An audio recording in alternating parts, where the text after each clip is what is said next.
اور تلاوت کے بعد چونکہ نعت ہم اہل سنت کا طریقہ کار ہے، تو اس لیے یہاں اچھا اعلیٰ حضرت کا کلام تو بہت ہی منفرد اور رنگا رنگ ہے۔ ایک نظم میں آپ کی پیش کرتا ہوں جس میں محشر کا بزم محشر کا نقشہ پیش کیا گیا ہے۔ جی جدید اور باقی بھی جو ہمیں سن رہے ہیں دیکھ رہے ہیں سب کو ویلکم اور خوش آمدید۔ اب محشر کا جو نقشہ ہے وہ کچھ ایسا ہے کہ ہر طرف دار و گیر ہے، گرمی ہے، ہر ایک کو اپنی اپنی پڑی ہوئی ہے، نفسا نفسی کا سما ہے۔ تو اس میں اعلیٰ حضرت اس سارے منظر کو بھی بیان کرتے ہیں اور پھر اپنے حوالے سے کہتے ہیں جی کہ کس کے جلوہ کی جھلک ہے، یہ اجالا کیا ہے، ہر طرف دی زدہ تکتا کیا ہے، مانگ من مانتی منہ مانگی مرادیں لے گا،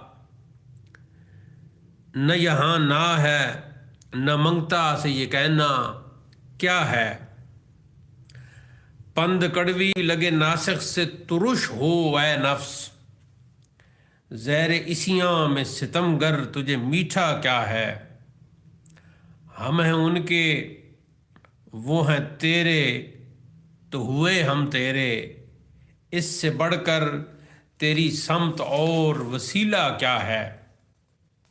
آگے فرماتے ہیں ان کی امت میں بنایا انہیں رحمت بھیجا، یوں نہ فرما کہ تیرا رحم میں دعویٰ کیا ہے،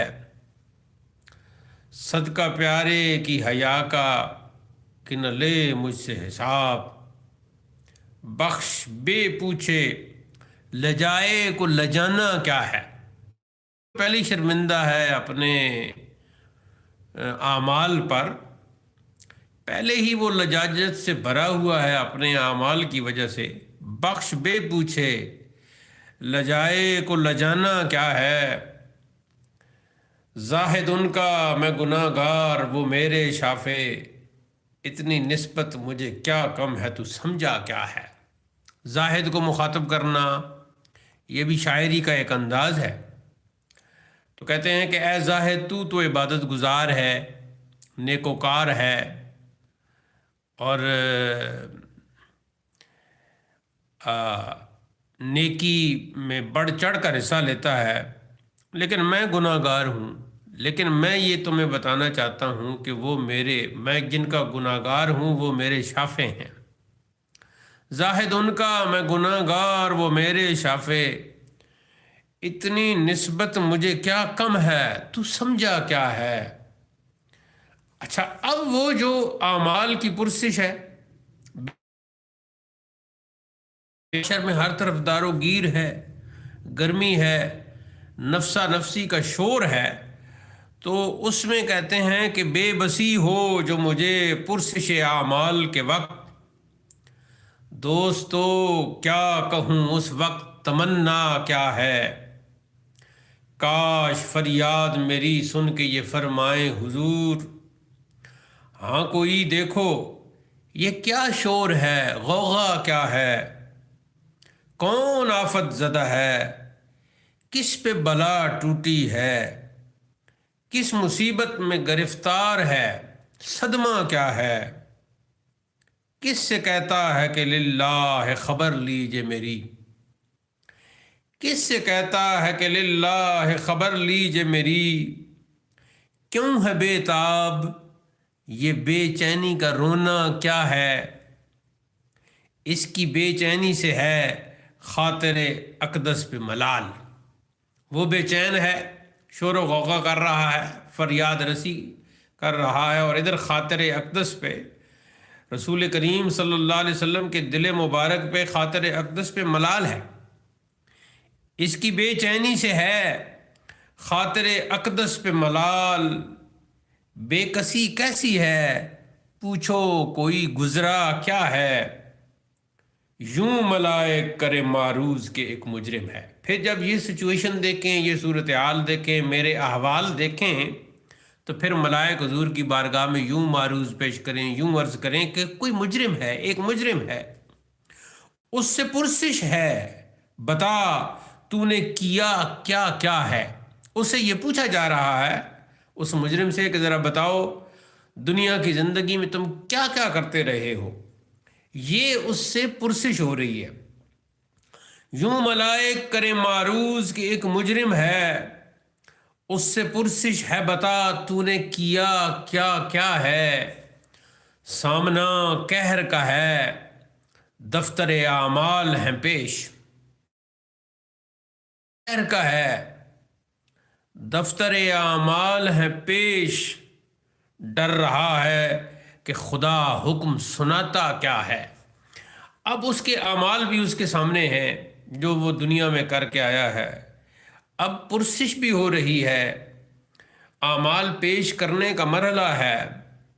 اب اسے خدائے قہار کے قہر کا سامنا ہے کہ ایک طرف میرا دفتر اعمال ہے اور ایک طرف قہر خالق ذوالجلال ہے۔ اب وہ ڈر رہا ہے کہ وہ آج کا جو رب ہے، جو فرما رہا ہے کہ لمن الملک اليوم، آج کس کا ملک ہے، کس کی بادشاہی ہے، اور خود ہی کہتا ہے للہ الواحد القہار۔ تو وہ جو قہار ہے، اس کا قہر سامنے ہے، سامنا قہر کا ہے، دفتر اعمال ہے پیش، ڈر رہا ہے کہ خدا حکم سناتا کیا ہے۔ آپ سے کرتا ہے فریاد کہ یا شاہ رسول۔ اب وہ آپ سے فریاد کرتا ہے کہ یا شاہ رسول، اے رسولوں کے سردار، اے سید المرسلین، بندہ بے کس ہے شہا، رحم میں وقفہ کیا ہے۔ اب یہ بندہ، یہ آپ کا غلام، بندہ بمانا غلام، یہ بندہ، یہ اب آپ سے رحمت کا، لطف کا طالب ہے، کیونکہ ادھر خالق ذوالجلال کے قہر کا سامنا ہے۔ اب کوئی دم میں گرفتار بلا ہوتا ہوں، میں اب اگر اپنے اعمال کی طرف دیکھوں تو میں ابھی کچھ ہی دیر میں کسی مصیبت میں پھنس جاؤں گا۔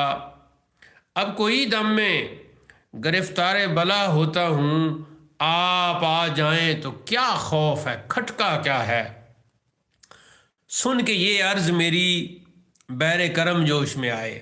عادل فرماتے ہیں کہ پھر میری یہ تمنا ہے کہ جب یہ ساری بات چیت ہو جائے اور میری عرض حضور کی بارگاہ میں پہنچ جائے، تو پھر میری عرض سننے کے بعد حضور کیا کریں؟ سن کے یہ عرض میری بیر کرم جوش میں آئے، یوں ملائک کو ارشاد ٹھہرنا کیا ہے، کس کو تم مورد آفات کیا چاہتے ہو۔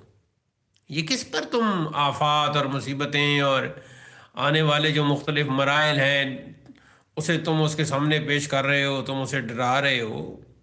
ہم بھی تو آ کے ذرا دیکھیں تماشا کیا ہے، کیا تماشا ہو رہا ہے، کیا کچھ ہو رہا ہے۔ ان کی آواز پہ کر اٹھوں میں بے ساختہ شور۔ پھر جب آپ صلی اللہ علیہ وسلم کی آواز مبارک آئے تو میں پھر بے ساختہ شور کر اٹھوں، اور شور کرتا ہوا اٹھوں، بے ساختہ شور کرتا ہوا اٹھوں آپ کی آواز مبارک پر، اور تڑپ کر یہ کہوں اب مجھے پرواہ کیا ہے۔ پھر میں تڑپ جاؤں، مچل جاؤں اور کہوں کہ اب مجھے کیا پرواہ ہے، اب مجھے کوئی غم نہیں، اب مجھے پرواہ کیا ہے۔ لو وہ آیا میرا حامی، میرا غم خار امم، آ گئی جاں تنے بے جاں میں یہ آنا کیا ہے۔ یہ کیا آنا ہے، یہ کیا آمد ہے، یہ کیا حضور کا آنا ہے، یہ کیسی آمد ہے، یہ آنا کیا ہے، کیا کہنے اس آنے کے، کیا کہنے اس آمد کے۔ آ گئی جاں تنے بے جاں میں یہ آنا کیا ہے۔ پھر مجھے دامن اقدس میں چھپا لیں سرور، پھر مجھے دامن اقدس میں چھپا لیں سرور، اور فرمائیں ہٹو اس پہ تقاضا کیا ہے؟ پھر آپ مجھے دامن رحمت میں حضور لے لیں اور فرشتوں کو کہیں ہٹو، اور فرمائیں ہٹو، اس پہ تقاضا کیا ہے؟ بندہ آزاد شدہ ہے یہ ہمارے در کا، یہ تو ہمارے در کا آزاد شدہ بندہ ہے، آزاد شدہ غلام ہے، اس پر تو کسی قسم کی کوئی پکڑ نہیں ہے، بندہ آزاد شدہ ہے یہ ہمارے در کا، کیسا لیتے ہو حساب، اس پہ تمہارا کیا ہے؟ کیا تم اس سے حساب لے رہے ہو؟ اس پر تمہارا کیا حساب ہے؟ اعلی حضرت کہ یہ صورتحال ہو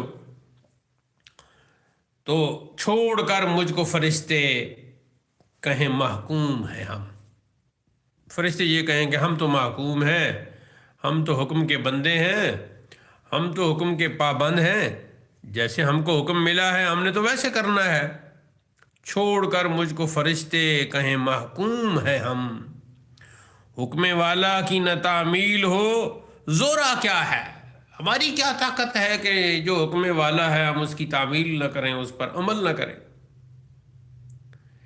یہ سما دیکھ کے محشر میں اٹھے شور کے واہ، چشم بد دور ہو کیا شان ہے، رتبہ کیا ہے؟ کہ جو رسول کریم کا غلام ہے، ادنا غلام، حضرت اپنی بات کرتے ہیں نا کبھی، یہ سما دیکھ کے محشر میں اٹھے شور کہ واہ، چشم بد دور ہو کیا شان ہے، رتبہ کیا ہے؟ اور آگے فرماتے ہیں صدقے اس رحم کے اس سایہ دامن پہ نثار، صدقے اس رحم کے اس سایہ دامن پہ نثار، اپنے بندے کو مصیبت سے بچایا کیا ہے؟ اپنے اس بندے کو، اپنے اس غلام کو، اس عاجز کو، اپنے بندے کو مصیبت سے بچایا کیا ہے؟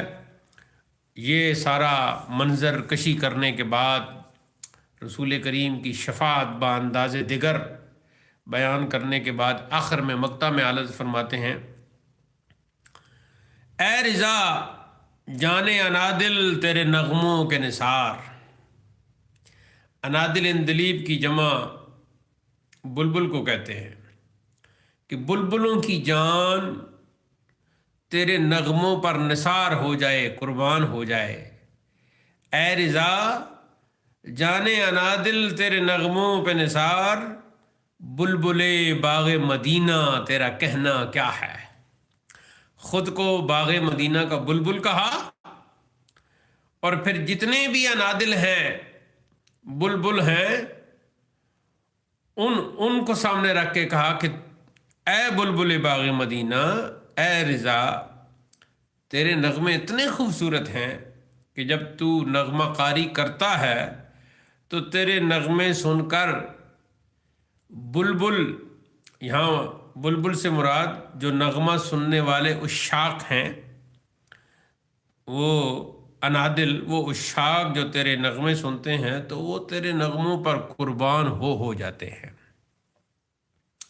اے رضا جانے انادل تیرے نغموں کے نثار، بلبلے باغ مدینہ تیرا کہنا کیا ہے؟ تو یہ جی آپ صلی اللہ علیہ وسلم کی شفاعت کا، اور محشر کے روز جو حضور اپنے گناہ گار امتیوں پر مہربانی فرمائیں گے، کرم فرمائیں گے، تو یہ اس کا ایک انداز تھا، ایک بیان تھا۔